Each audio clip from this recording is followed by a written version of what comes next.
O, dünyanın 50'den artıq xalqının mahnısını onların öz dilində ifa edib. Rəşid Behbudovun parlaq yaradıcılığındakı bu cəhət bir neçə baxımdan çox dəyərlidir. Əvvələn o Azərbaycanlı idi. SSR-nin var olduğu illərdə bu nəhəng imperiyanın balaca bir parçası olan respublikamızı dünya boyu böyüdən və tanıdan amil idi.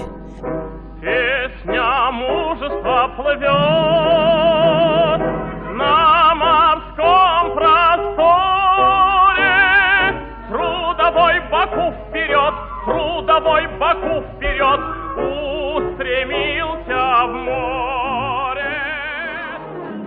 O vaxtlar ki, xarici ölkələrdə Sovet İttifaqından gələnlərin hamısını elə Rus kimi qavrayırdılar, Rəşid Behbudov kimi nadirlərimiz elə vacib körpülər idilər ki, onlarla millətimiz, dilimiz, mədəniyyətimiz, səviyyəmiz haqqında təsəvvürlər oyanırdı.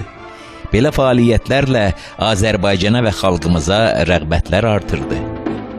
Белеют вершины в молчании строгом, ручей устремился к ручью. По горным дорогам веду я машину свою.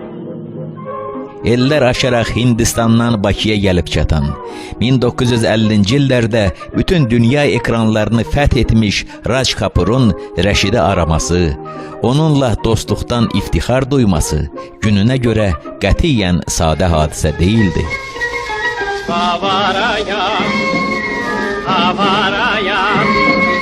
Дорога вдаль зовет меня, аварая.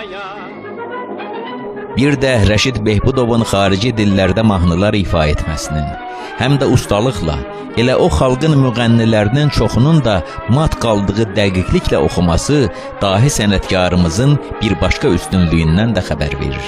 Görün, Rəşid Behbudovun musiqi yaddaşı və ümumən hafizəsi necə misilsiz qədər güclüymüş ki, bir neçə gün ərzində ən fərqli dillərin səsləniş, tələffüz özəlliklərini qavraya, eyni ilə canlandıra bilirmiş.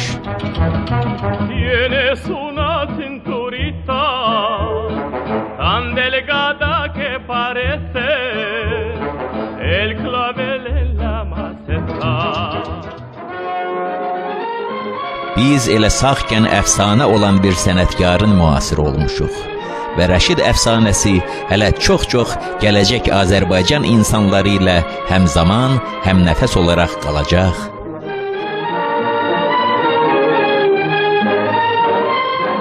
Noyabrın 29-da saat 21:30-da və dekabrın 1-də saat 21-də axşam görüşlərinin Rəşid Behbudova həsr edilən ikinci verilişi səslənəcək.